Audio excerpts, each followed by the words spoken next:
Spain is home to mainland Europe's only desert, situated on the southern eastern part of the Iberian Peninsula, bordering with France in the north, Portugal to the west, and mainland Africa to the south.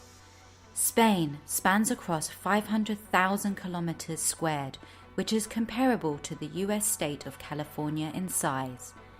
They also share similar climates, which is considered Mediterranean, characterized by warm to hot summers with almost no rainfall and winters that are short, mild, and with some sporadic rainfall. Shockingly, scientific research suggests that Spain is set to become completely desertified in the next 80 years. Right now, 31.5% of Spain is already affected by desertification, and 18% is at high risk of becoming irreversibly desert. This is due to rising temperatures and a 23% reduction in precipitation in the last 30 years, which has been causing severe droughts. The Iberian Peninsula was once covered in ancient oak forests, and over the last centuries it was completely deforested for timber use and overgrazing of livestock. Currently, 16 million hectares of land is used for intensive industrial agriculture, which is rapidly eroding the soil further. This land loss has been decreasing food security, changing the local climate, endangering many species, and negatively affecting human health. However, Spain has been making some remarkable restoration developments, turning large areas suffering from desertification into fertile land. This transformation is a major accomplishment considering Spain's semi-arid regions only receive 11 inches of rainfall per year. In today's video, we're going to tell you how and why Spain is turning its deserts into biodiverse ecosystems and fertile farmlands. So stick with us and let's dive into today's video. In this episode of our Regreening the Desert series, we will be exploring one of Spain's many remarkable restoration projects to regreen the desert and turn it back into fertile land. We will start by visiting one of the most drastically affected areas in the northeastern coastal region of Spain, called Catalonia, where coastal forests and farmlands are affected by saltwater intrusion and soil salination due to sea levels rising, storms, tides, droughts, and water resource management.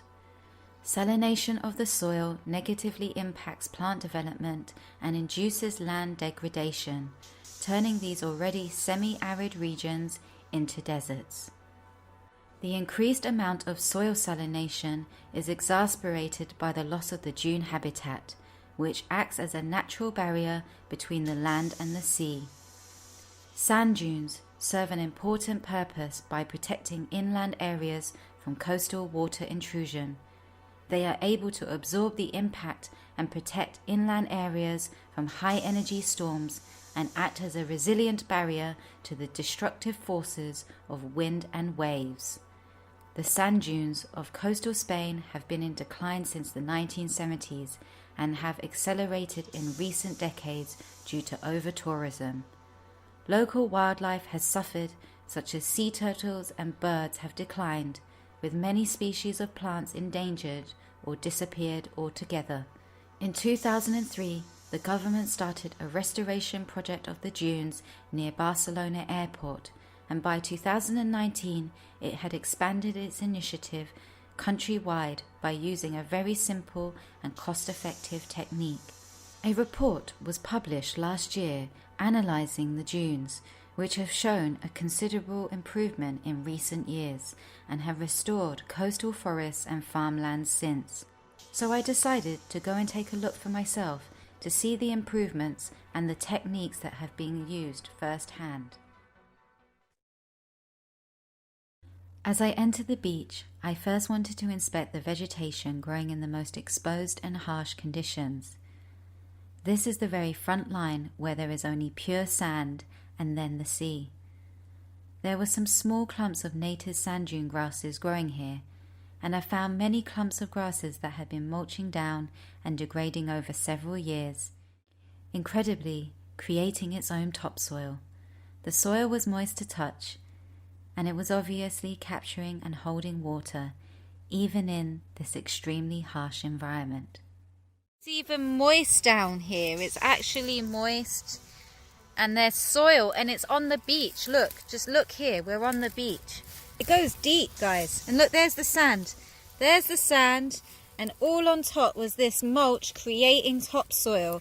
Right here in sandy, arid conditions, we have actual dirt, new soil being formed by all of this degrading grasses. I took a walk further down the beach to look at the larger restoration area that has been sectioned off with wooden poles, ropes and signs to stop people walking inside. What's incredible to see is the natural shape of the dunes that are like small rolling hills are an example of permaculture principles. To capture water by using ditches and contours, the water runs off and is captured in the lower lying areas, which are also slightly shaded by the dunes.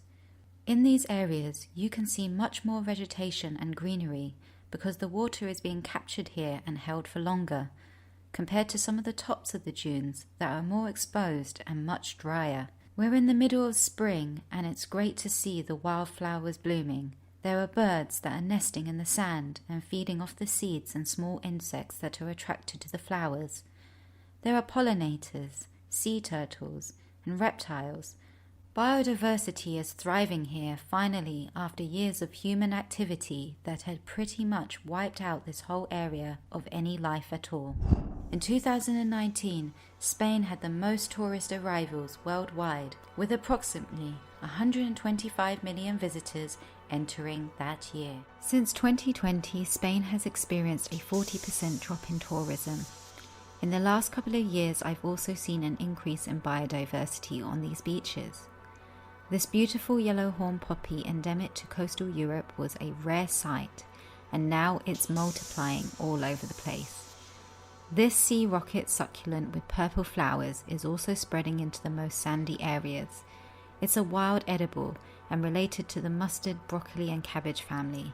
The leaves can be eaten raw, and it's considered healthy with B vitamins, fiber and beta-carotene. They have long tap roots, which help hold and stabilize soils that may be eroding. Red dock is also spreading. It loves growing in deserts and semi-arid regions. It also has been traditionally used as a herbal medicine. Many other wild useful plants grow in this almost inhospitable environment. We have wild borage popping up amongst the wildflowers. The leaves and flowers are also edible. There is wild fennel, wild carrots, red poppies, and other kinds of wild edible succulents. There are also fig, strawberry fruit, and almond trees all growing along this beachside. Through the expansion of the dune habitat, a natural food forest is being created.